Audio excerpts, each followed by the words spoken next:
From the Royal Navy Historic Flight.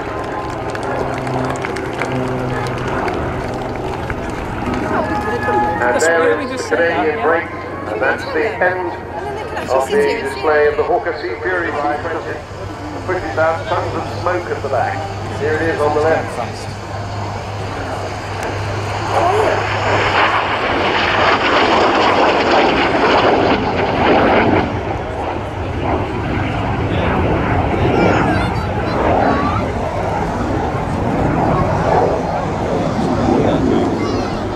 Interesting to compare the manoeuvres of an aircraft like this. Watch out for the sun, by the way, if you're looking through binoculars. If you catch the sun in your fins, you're probably going to burn a hole in the back of your head, so probably don't do that. Half Cuban. Now, I think Cliff Spink is going to do the other half of the half Cuban, so we'll try to complete the figure eight in the sky. But anyway, look how big the manoeuvres are, big wide manoeuvres. Remember what the Typhoon looked like earlier, everything was done very tight. That's the difference in modern aircraft and this type of aircraft.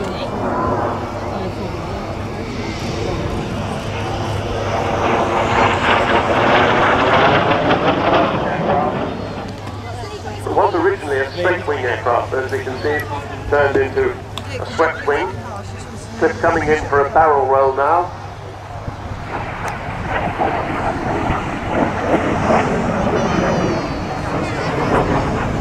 The prototype is keep moving to 30 miles an hour. See all that smoke. There's the first line to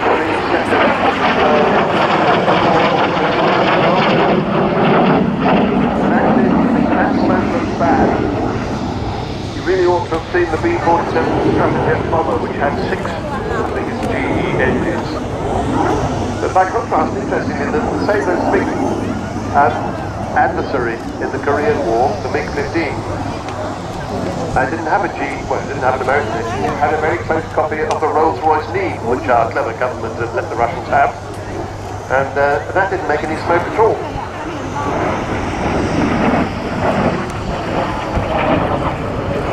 So, US pilots in Korea would say if it smokes, it's friendly.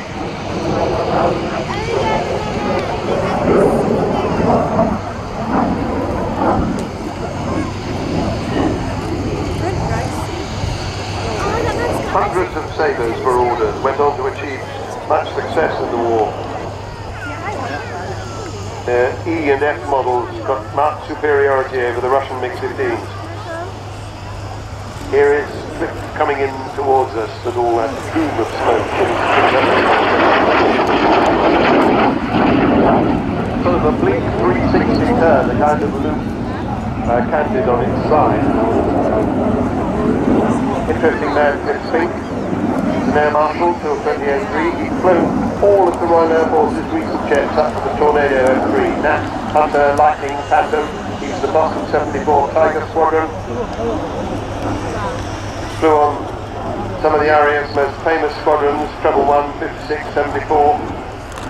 He also flew the BBMF Spitfires and Hurricanes. So, we can say goodbye to Cliff again. Oh, very nice.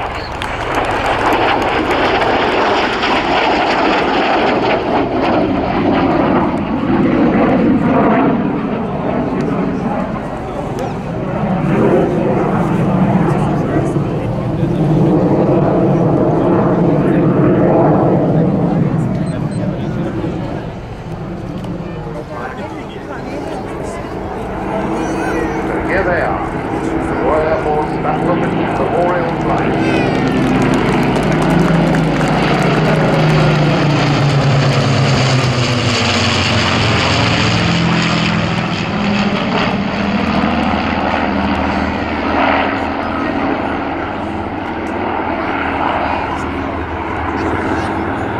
It's interesting to note that the great test pilot Alex Henshaw, who didn't only test Spitfires, but also tested Lancaster bombers, could actually roll one of these all the way upside down. It was a barrel roll rather than a slow roll, which meant that it kept positive G on, and he would put a flying glove on the cockpit coaming, and he made sure it stayed there throughout the whole of the roll.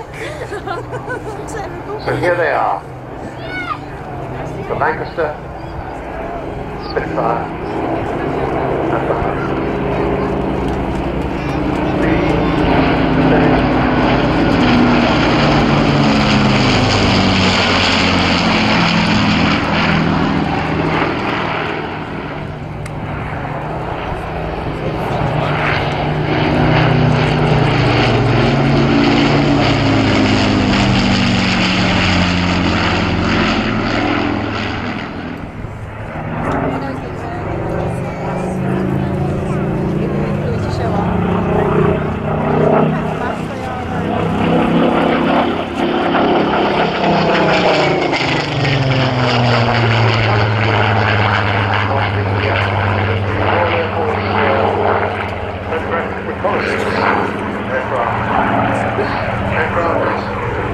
Painted in the colours of 81 Squadron at Royal Air Force Seletar in Malaysia. Malaya, it was then.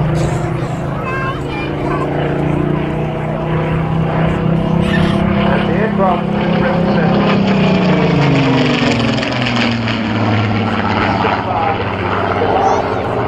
RAF operational Spitfire flight on the 1st of April 1954. You may have seen when this aircraft came into land, it has the Lana painted on the nose. And that last mission was a photographic sortie over the jungle in Johor looking for communist guerrilla hideouts.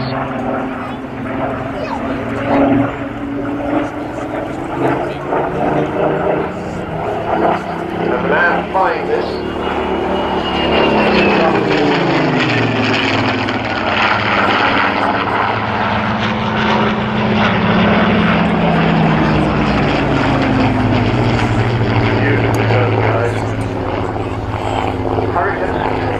when you compare it to the graceful shape, particularly in the Mark 19 Spitfire, looking ever so slightly humpy, and yet an absolutely wonderful aeroplane. This is a Hurricane 2C LM363, one of the original airplanes on the RAF Memorial Flight. As it comes towards us, you see those fairly planky, thick wings.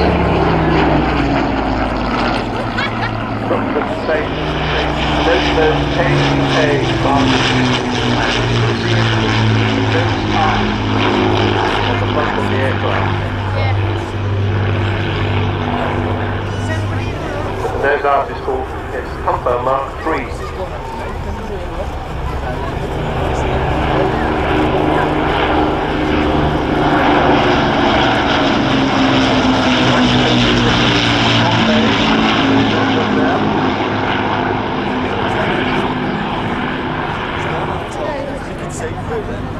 And you saw the side of that? Well, in that famous Dam Busters raid, they had to take those bomb doors off so that they could pick the bounce while it's bouncing bomb. Now we can actually hear from the man most closely associated with the raid, Guy Gibson. There are very few recordings of him, even fewer, where what was a very modest man spoke about the dam's raid itself. Here's what he said on a Canadian radio broadcast in 1944.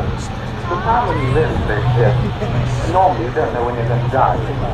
You always think that it will not happen to you, but that radio on the dam is the one time when you knew that you were going to die or not die, in case maybe, the hair hanging on our lives was very thin. And then there's just a feeling of coming into something. Not like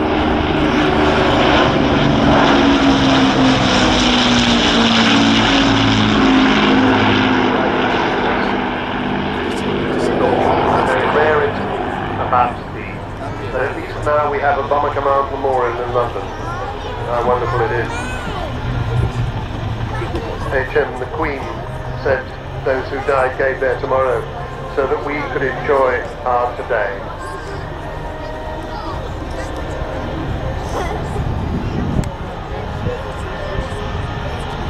But perhaps the best description of the Lancaster came from Sir George Edwards, the grand old man of British aviation, who died in 2003. He said, an aircraft designed by engineers, built by craftsmen, the hero of flight.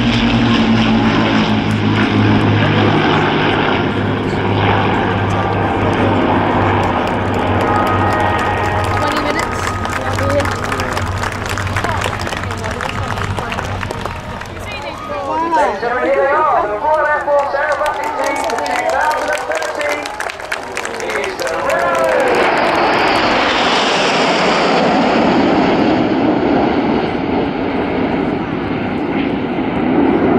Red 1 has called the team into short diamond formation, as you see Reds 8 and 9 tuck in to form the famous Diamond 9 trademark Red Arrow shape.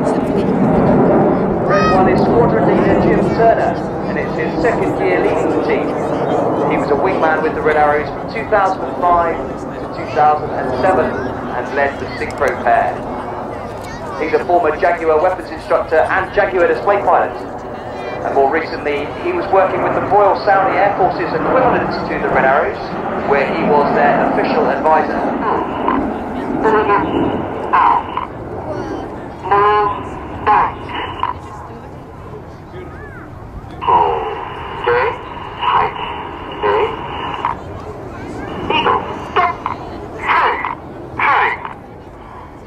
Smoke's on now, the wings are dropping back to form the shape of eagle, which depicts the planform of the American fighter jets, the F-15 Eagle. We've introduced this to display as commemoration to the support our American colleagues showed us during the Battle of Britain on the Eagle squadrons. And now the right hand side now, we fly the Eagle roll.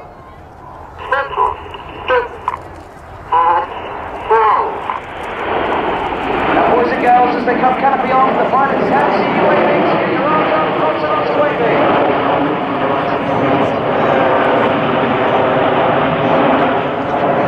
We fly the majority of our formations with the odd numbered pilots on the left hand side and the even numbered pilots on the right. Red 6 and 7, the synchro pair, tend to sit in line astern behind the leader. On the bottom of the formation now is Red 4, Flight Lieutenant Martin Pert. Martin's in his second year with the team and is the team's executive officer. He's a former Hawk flying instructor and solo Hawk display pilot. And operationally he flew the Harrier GR9 flying over Afghanistan. The smoke goes off now, the wings have dropped back even further to form the iconic shape of Concorde. And as they come left, some red, white and blue to show the very best of British.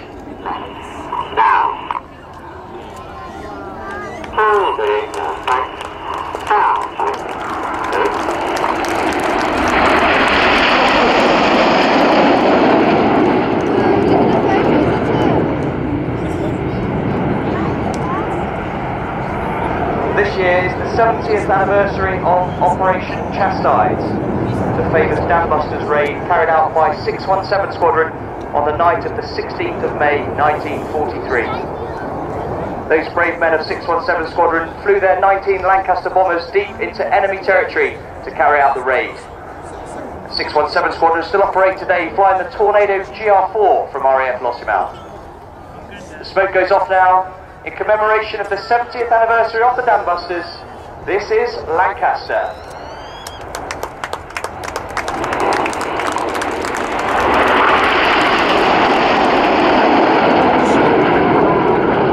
We now have 4 frontline squadrons of Typhoons, whose duty it is to protect the airspace of the UK and the Falkland Islands on quick reaction alert.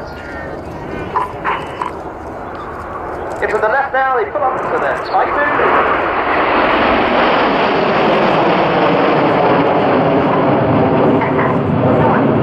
One of our pilots is a former Typhoon pilot. Red 9 is moving across the formation now. He is pilot Mike Charles.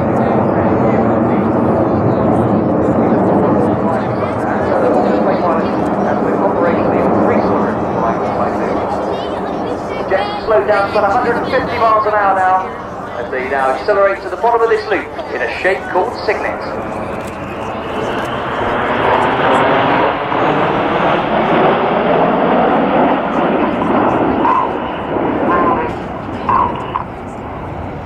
In the middle of the left-hand wing.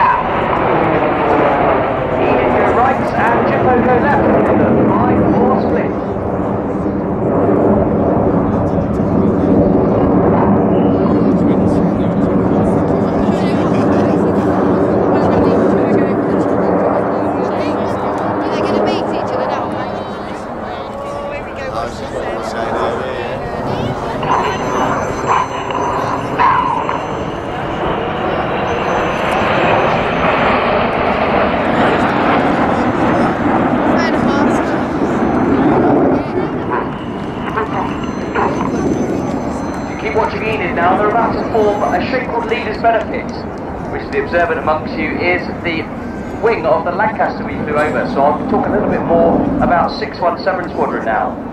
The squadron was formed in March 1943, only 2 months before the Dam Busters raids took place, and they took off from our home base of RAF Scampton in Lincolnshire. 6 series squadrons were specialist squadrons during the Second World War, but nowadays those number plates are maintained for our reserve squadrons.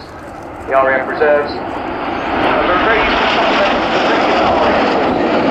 If you're interested in joining the RAF Reserves, they twist this loop through 90 degrees in a manoeuvre known as a quarter clover. Now get your cameras ready for the good bit, ladies and gentlemen. This is the vertical brake.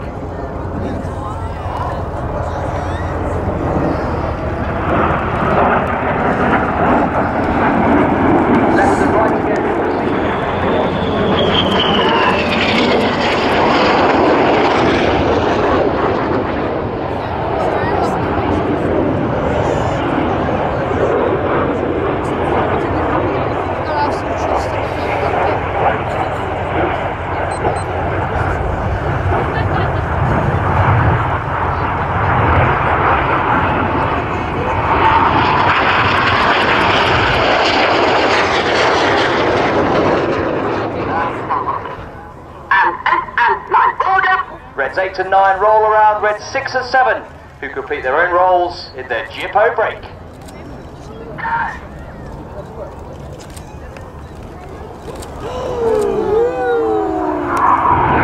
This is the Vixen break.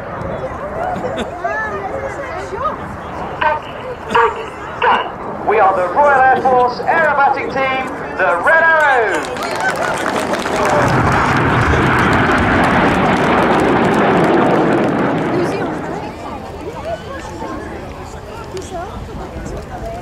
So off to the right then, Hercules C-130 of 24 Squadron. You'll see the ramp is down at the back. It's flown today for us by Flight Lieutenant Stu Wright. Co-pilot is Flight Lieutenant Dave Hogg, and the air loadmaster is Sergeant Andy Prawl, and I think you will probably see him in the back of the aircraft, somewhere near that ramp at the back. And this rounds off our MERTS demonstration. This is another of these aircraft that are capable of carrying and looking after and treating casualties.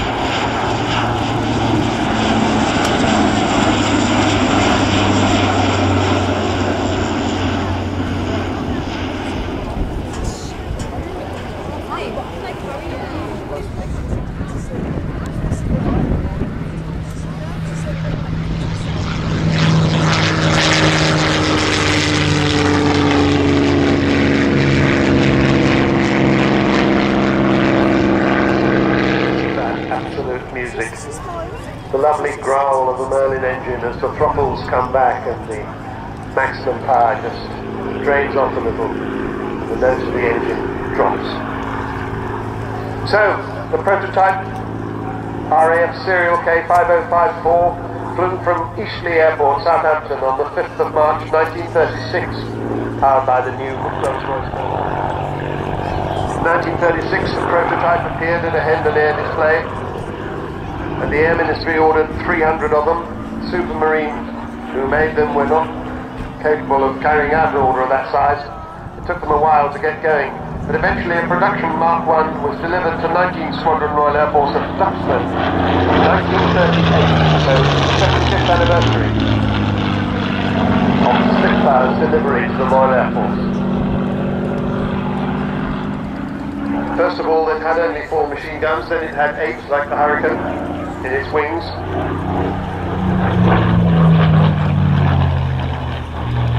But with exquisite irony, R.J. Mitchell had died 14 months earlier,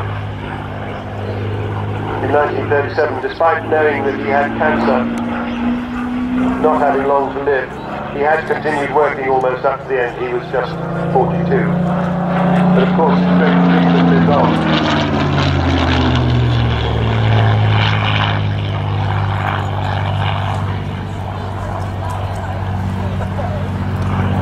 By the beginning of the war, by September 1939, about 300 had been built, and the RAF had 9 squadrons on them. More than 2,000 were on order.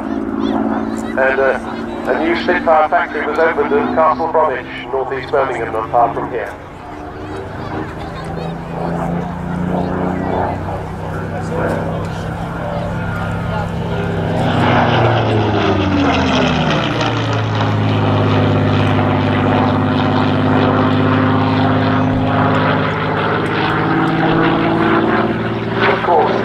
Spitfire legend was really forged in the skies over southern England during the summer months of 1940 at the Battle of Britain.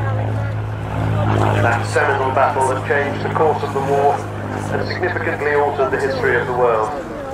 And of course, together with that other 8-gun monoplane that we saw earlier, the more numerous Hurricane Fighter Command had fielded 19 squadrons of Spitfires. I ain't got the packet for that. I think he's back at the car.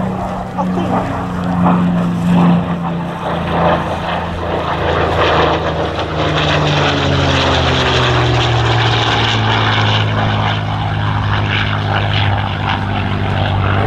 R on the side of the aircraft, that is the squadron letter for 16 Squadron, because this aircraft did actually belong to 16 Squadron, built in 1944, then delivered to 9 maintenance unit here at Cosford, and eventually went to 16 at Millsbrook near Brussels, part of the 2nd Tactical Air Force, flew more than 40 operational missions over Germany, France and Holland, photographing for damage assessments, to pinpoint jet and rocket-propelled aircraft on the ground, and to build up photomosaic maps which helped the bombers achieve pinpoint accuracy. So aircraft like this always flew alone, either low or high. They often got caught in anti-aircraft fire, or got strafed by German fighters, including their new jet stream message from the ME-262, one of the few aircraft that was fast enough to catch them. After the war, sold to the Netherlands Air Force for £25. At their base at Galen, B-17, the Boeing B-17F, Sally B, the only Boeing B-17, the flying fortress, still flying in Europe. So there she is,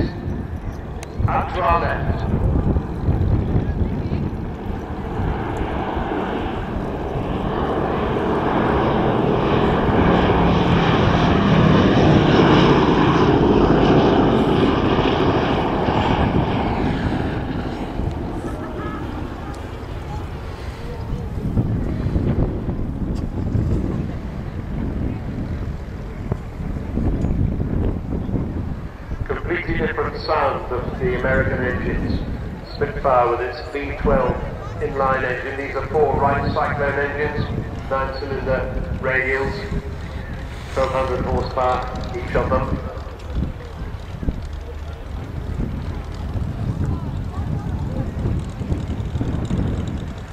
One of the United States' most important warplanes in the Second World War. First in 1935, so year before Spitfire.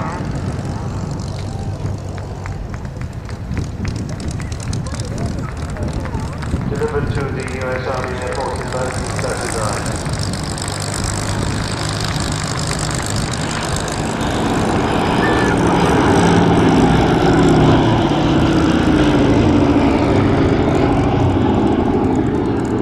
Fly by day, and the British Lancasters and the like would fly by night.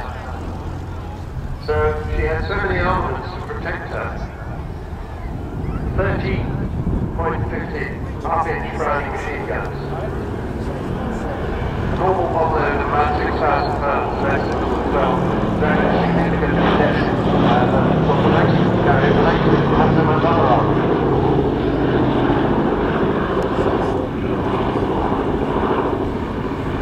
You see those checkers on the starboard innermost mooring.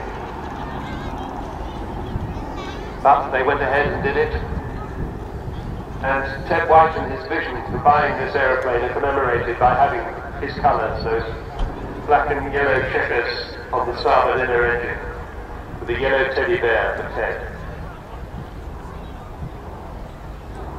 And the extraordinary thing is that Ellie Sallingbow, that same woman, has kept this aeroplane flying for all these years. It's an extraordinary task.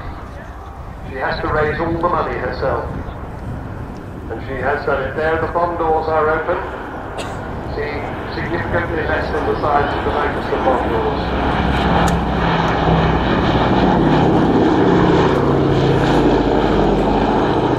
This aeroplane, TV star, she was in a series called We'll Meet Again. She was called Ginger Rogers there.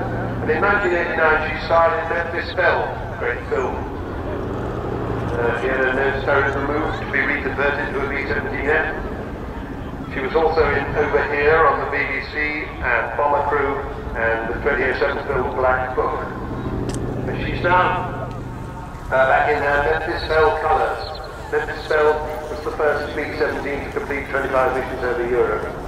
And when she comes around this time from the left, you should be able to see the Memphis Belle artwork, which is on the starboard side of her nose. So it's got Ellie on the left and Memphis Belle on the right. And the other markings, A is for the 91st Bomb Group, DF for the 324th Bomb Squadron. So that would be Able Dog Fox, see that on the side. And that was a Bomb Squadron based.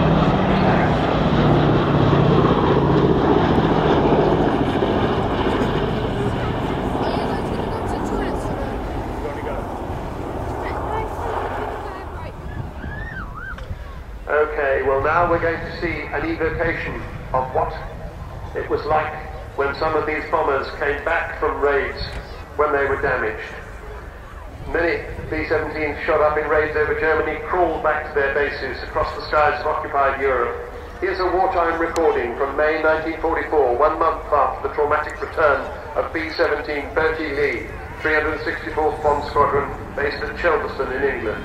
This is the voice of the bombardier of that B-17, Lieutenant John L. Newman.